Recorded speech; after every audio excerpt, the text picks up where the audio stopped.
Oboyan, soyez les bienvenus à la chaîne YouTube École de Sagesse. Je m'appelle Loisy. Ce prénom sud-africain signifie la connaissance ou le savoir-faire. Je suis l'animateur de l'émission Afrique. Écoute ton histoire. C'est mon devoir civique de faire connaître au peuple noir certaines vérités sur son histoire. Pour ce faire, je présente quelques ouvrages d'auteurs africains qui véhiculent des messages très importants au peuple noir. Aujourd'hui, je vais présenter un résumé de l'ouvrage du premier président du Ghana, Kwame Nkrumah, qui est intitulé « L'Afrique doit s'unir ». Voici une puissante citation de M. Kwame Nkrumah. Je cite « Liberté, Edsole, Sawaba, Ouru, hommes, femmes et enfants sur toute la longueur et la largeur d'Afrique répètent les slogans du nationalisme africain.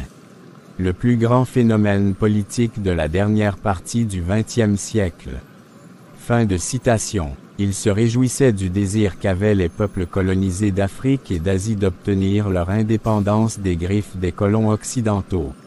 Il avait aussi dit que les peuples victimes du colonialisme avaient compris qu'il ne servirait à rien de se laisser manipuler avec de fausses doctrines selon lesquelles qu'il serait agréable aux yeux de Dieu d'être serviteur des autres en étant, par exemple, des tailleurs de bois, ou des tireurs d'eau. C'est pourquoi ils avaient trouvé très important de se révolter contre les colons. La légitimation des deux guerres mondiales meurtrières avait été fondée sur le mensonge, selon lequel l'on voulait instaurer la démocratie, les libertés fondamentales, les droits de l'homme, etc. Mais les peuples colonisés avaient compris que les colons aux côtés desquels ils avaient combattu pour atteindre ces objectifs démocratiques, continuaient à les mépriser. Ce qui veut dire que ces peuples colonisés étaient exclus des lois démocratiques votées à travers la Charte de l'Atlantique et des Nations Unies. De ce fait, M. Kwame Nkrumah s'était réjoui de la prise de conscience des peuples opprimés sur la nécessité de leur affranchissement. Il exprime sa joie à travers ces paroles. Je cite « Ainsi, nous avons assisté au plus grand réveil de tous les temps vu sur cette terre de peuples supprimés et exploités contre les pouvoirs qui les ont maintenus dans la soumission. Ceci, sans aucun doute, est l'événement le plus significatif du XXe siècle. Le XXe siècle est donc devenu le siècle de l'émancipation coloniale, le siècle de la révolution continue qui doit enfin assister à la libération totale de l'Afrique de domination coloniale et exploitation impérialiste. » Fin de citation. À travers cet éveil collectif, le Ghana avait obtenu son indépendance en 1957, ensuite 18 autres pays en 4 ans. L'indépendance de ces pays africains avait eu un impact positif sur les combats d'indépendance des pays du Caraïbe, de l'Amérique latine et d'Asie. Malgré les résultats positifs de la lutte pour l'indépendance, il existait encore quelques forteresses du colonialisme. M. Kwame Nkrumah invitait à continuer la lutte contre le colonialisme pour faire tomber une fois de bon toutes ces forteresses qui existaient encore. Car le but de la lutte n'est pas la liberté partielle, mais plutôt totale. Le lien indispensable qui maintiendrait la liberté économique, sociale, politique, culturelle, etc., de toute l'Afrique et l'union de tous les États d'Afrique. Dans son livre, le président avait parlé de l'impact de la colonisation sur la vie politique, économique et sociale de toute l'Afrique, puis Ghana, et aussi de sa vision politique qui se résumait à la nécessité de la liberté et l'unification de l'Afrique et de ses îles. Voici quelques-unes des îles d'Afrique. Les îles Canaries, Cap-Îles Verdes, les îles Madère avec Silver Jones, les îles archipelagos d'Obi-Jagos, l'île Tristan da Cunha avec Gough, l'île Prince Edward et Marion, les îles Malgaches, l'île Bassa da India, l'île Europe, l'île de la Réunion, l'île Maurice, l'île Rodriguez, l'île archipel des Comores, les îles de Seychelles, l'île Socotra, l'île d'Aalak Cheber, l'île Zanzibar, l'île Pamba, l'île Mafia. M. Kwame Nkrumah montrait une compassion générale pour tous les pays d'Afrique qui étaient victimes du colonialisme. Dans son ouvrage, il a exposé les formes du colonialisme dont étaient victimes les peuples colonisés. Sur ce, en faisant la comparaison entre le régime colonial britannique dont tout le Ghana était victime et les régimes coloniaux des autres nations impérialistes dont étaient victimes les autres peuples africains, il avait constaté que les différences se situaient uniquement au niveau du degré, des détails et non de la nature. Selon M. Kwame Nkrumah, les personnes qui appréciaient différemment les colons britanniques, français, portugais, belges et ceux d'Afrique du Sud seraient dans l'erreur, car ils n'étaient pas directement victimes des atrocités des différents modèles coloniaux. Selon lui, aucun maître colon n'est mieux que l'autre. Ils sont tous égaux en ce qui concerne la pratique du mal, l'oppression, l'exploitation des peuples. Voici une citation de M. Kwame Nkrumah qui explique mieux son opinion sur le colonialisme. Je cite: « Quels que soient les moyens utilisés par les colonialistes, l'objectif était la même chose. Ce n'était pas qu'un groupe d'hommes méchants s'est réveillé simultanément un matin en Angleterre, en France, Belgique, Allemagne, Portugal, ou dans tout autre pays colonial, et a décidé que ce serait une bonne chose de sauter en Afrique et broyer le nez des gens dans la poussière. Pour qu'ils pourraient tous se retirer dans leur patrie en temps voulu, riches et heureux des difficultés des Africains. C'était bien plus complexe que cela, malgré les compulsions de pillage qui a envoyé les Portugais et d'autres dès le XVe siècle pour cueillir l'or et l'ivoire de l'Afrique, et plus tard son trésor, pour enrichir les coffres des monarques occidentaux et marchands. » Fin de citation. M. Kwame Nkrumah qualifie les nations impérialistes comme des prédateurs, qui ont tous pour objectif commun de détruire l'existence des peuples colonisés, de dépouiller ces peuples victimes de toutes leurs richesses matérielles et immatérielles, de les oppresser, etc. Tous ces comportements inhumains des nations impérialistes sont à l'origine du désir ardent des peuples colonisés de se défendre acharnement contre ces injustices et ils étaient obligés de chasser ces persécuteurs hors de leur pays. Après le délogement des persécuteurs, les peuples colonisés étaient confrontés à d'autres problèmes tels que le manque de compétences pour rebâtir les pays, les écoles étrangères avec des manuels scolaires qui n'avaient aucun rapport avec les réalités culturelles africaines, la dépendance de l'extérieur, etc. M. Kwame Nkrumah disait que si nous voulons couper les liens avec notre passé, nous devrons construire notre futur à nous-mêmes. Après le délogement des persécuteurs, les peuples colonisés étaient confrontés à un très grand boulot dans tous les domaines de la vie pour rebâtir leur nation. Ce grand boulot est qualifié par M. Kwame Nkrumah comme étant le prix de la liberté. Cette citation exprime bien son opinion. Je cite: « Cela faisait partie du prix, comme beaucoup d'autres, que nous devions payer pour la liberté. C'est un prix que nous payons toujours et que nous devons continuer à payer pendant un certain temps. Car la liberté n'est pas une marchandise qui est donnée aux esclaves à la demande. C'est une récompense précieuse, le brillant trophée de lutte et sacrifice. Ni la lutte et le sacrifice ne cessent avec la réalisation de la liberté. La période de servitude part derrière des péages au-delà de ce qu'il a déjà pris. Ce sont le coût de combler le vide laissé par le colonialisme, la lutte et le labeur pour construire la fondation, puis la superstructure, d'une économie qui élèvera le niveau social de notre peuple, qui leur fournira une vie pleine et satisfaisante, à partir de laquelle le besoin et la stagnation auront été bannis.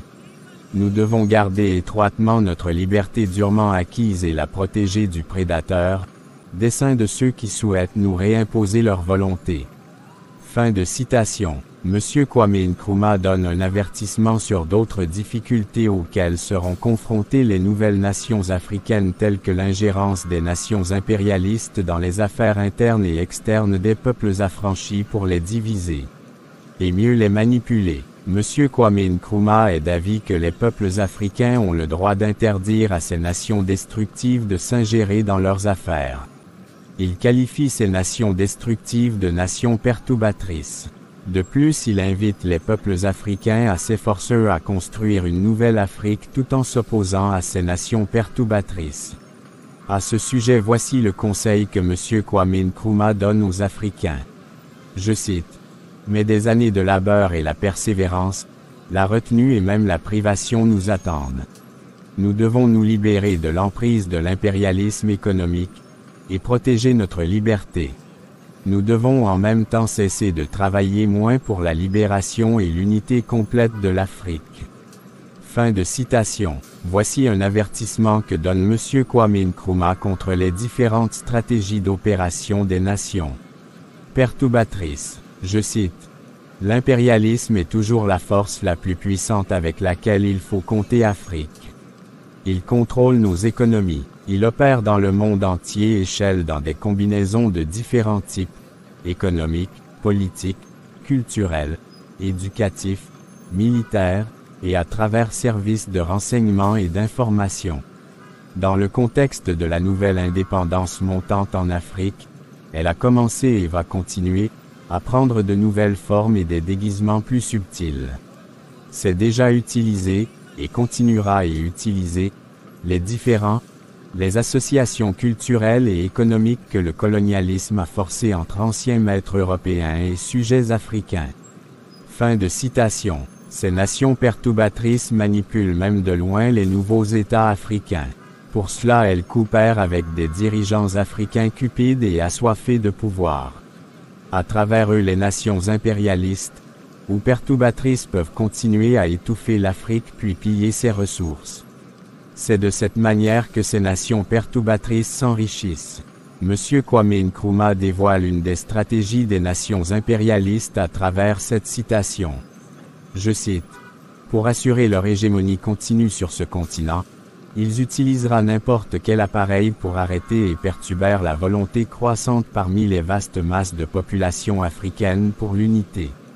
Tout comme notre force réside dans une politique et une action unifiée pour le progrès et développement, de sorte que la force des impérialistes réside dans notre dit unité. En Afrique, nous ne pouvons les rencontrer efficacement qu'en présentant un front unifié et un objectif continental. Nous devons être constamment en alerte, car nous sommes fermement résolus que notre liberté ne sera jamais trahie. Et ça, la liberté qui est la nôtre de construire nos économies, est exposée au danger aussi longtemps qu'un seul pays de ce continent restera sous la domination coloniale et aussi longtemps qu'il existe des gouvernements fantoches du sol manipulés de loin. Notre liberté est exposée au danger aussi longtemps que les États indépendants de l'Afrique restent à part. Fin de citation. Bref, M. Kwame Nkrumah met l'accent sur l'unité des peuples africains pour former un bouclier contre les convoitises incontrôlées des nations impérialistes. Les peuples africains ont besoin de cette unité pour pouvoir jouir pleinement de leur liberté et de leurs biens. Lorsqu'une nation africaine se détache des autres nations africaines, alors elle devient la proie des nations impérialistes. Selon M. Kwame Nkrumah, le mépris des autres peuples à l'égard de l'Africain avait commencé à partir de l'époque de la colonisation. Les étrangers qui traversaient le continent africain avant la colonisation, décrivaient les Africains comme des personnes curieuses et accueillantes. Voici le rapport que Kwame Nkrumah avait établi entre le racisme et l'esclavage. Je cite. L'esclavage n'est pas né du racisme. C'est plutôt le racisme conséquence de l'esclavage. Mythe de l'infériorité de la couleur. Ce mythe a soutenu la suite viol de notre continent avec sa spoliation et sa poursuite l'exploitation sous les formes avancées du colonialisme et impérialisme. Fin de citation. Kwame Nkrumah écrit avec insistance que l'Afrique doit s'unir. Il avait décrit le passé de l'Afrique en parlant brièvement de l'époque de l'impérialisme arabe en Afrique. Ensuite, en se référant aux documents arabes du IXe siècle, le Ghana par exemple était déjà en 800 ans avant Jésus-Christ un État centralisé. De plus, l'Empire du Mali était très prospère au XIVe siècle et avait même des centres intellectuels comme par exemple Djenné et Tombouctou. M. Kwame Nkrumah reprend les pensées de l'écrivain arabe Ibn Battuta en ces termes. Je cite. Ibn Battuta, en tournée à travers le Mali au milieu du XIVe siècle, a observé de ces peuples qu'ils sont rarement injustes et ont une plus grande horreur de l'injustice que toute autre personne. Leur sultan ne montre aucune pitié à personne qui est coupable du moindre acte de celui-ci. Il y a une sécurité totale dans leur pays. Ni voyageurs ni habitants n'y ont rien à craindre des voleurs ou des hommes de violence.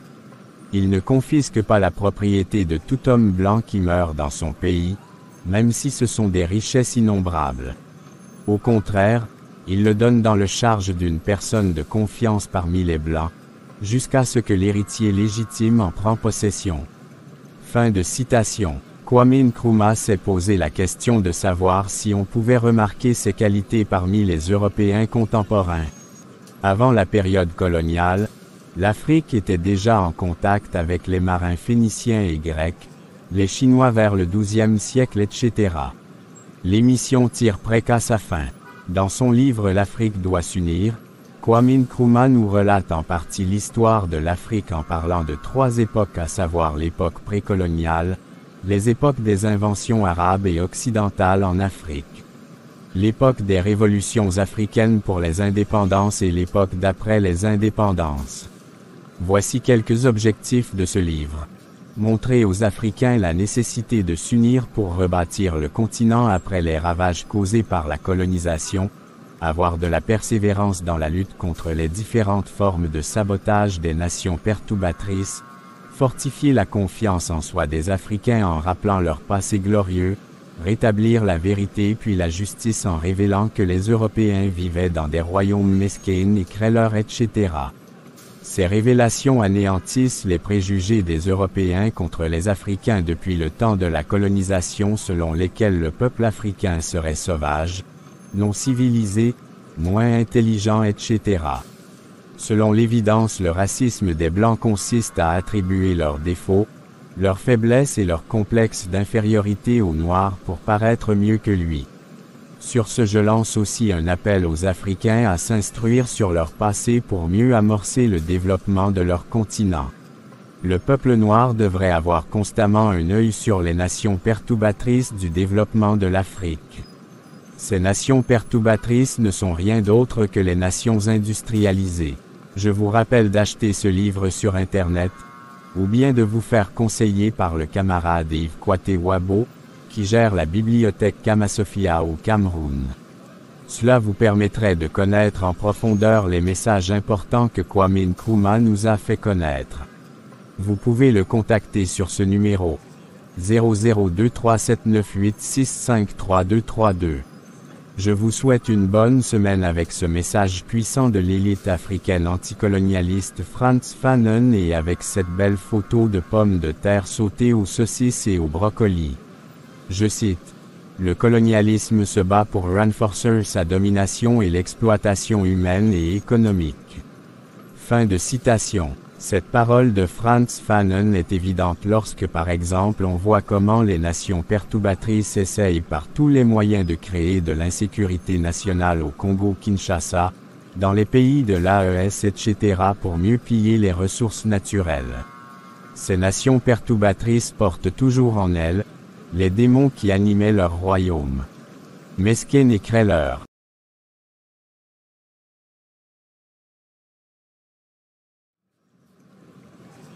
Très chers abonnés, merci pour votre attention et veuillez partager cette vidéo au maximum à vos contacts pour l'instruction de plusieurs. Akun Manu, au revoir.